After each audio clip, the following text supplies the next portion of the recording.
नमः शिवाय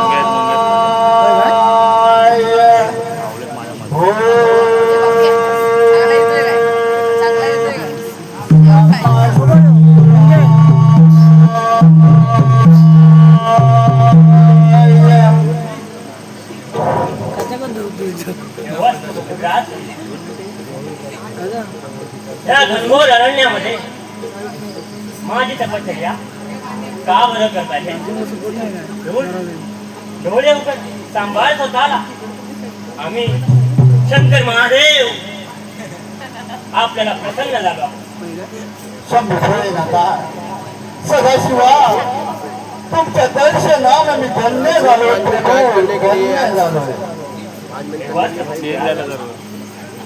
बोल बोल तुझी काय इच्छा आहे? शंभू भोलेनाथ सदाशिवा लोकांचा अधिपती मला बनायचा आहे. तेव्हा देवा कोणत्याही देवांकडून मला मरण येऊ नये असं मला वरदान द्या प्रभू, वरदान द्या. या सृष्टीवरती जो प्राणी जन्माला आला आहे त्याचा मृत्यू हा अटळ आहे. परंतु तू नित्य नियमाने भक्तिभावाने माझी तपश्चर्या केली आहे. त्यामुळे तुला हवं असलेलं वरदान मी तुला देत आहे. तुझा उद्धार होईल. तुझा उद्धार होईल.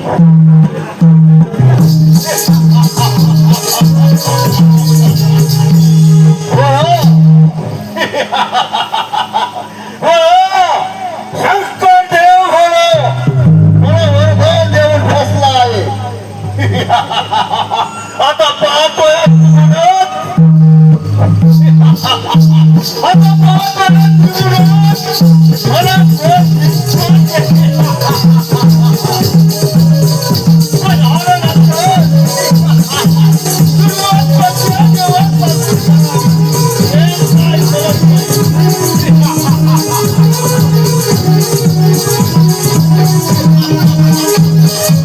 राजा फार आनंदी दिसत आहे.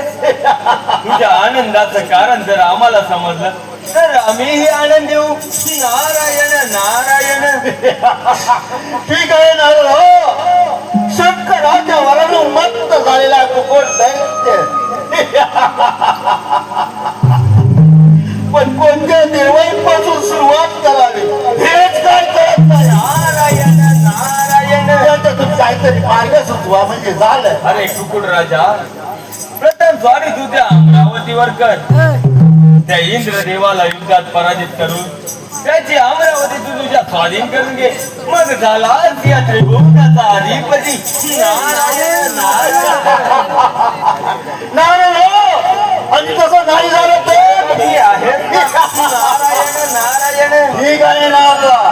प्रथम स्वारी त्या इंद्र देवावर करतो आणि त्या देवाची राज्यात हस्तगत करतो म्हणजे झालं माझं. नारायण नारायण.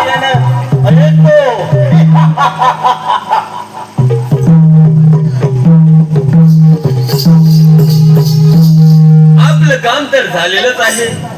आता आपण ही बातमी जाऊन त्या इंद्रदेवाला सांगितली पाहिजे.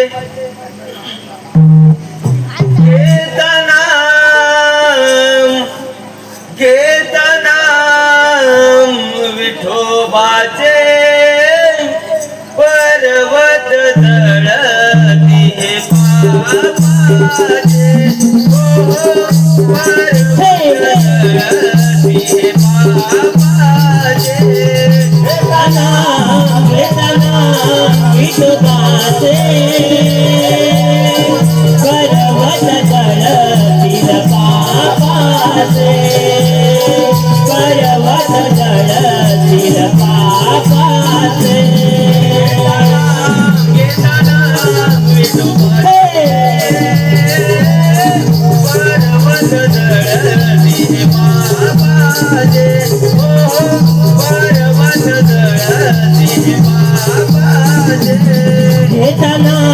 घेताना विठोबाचे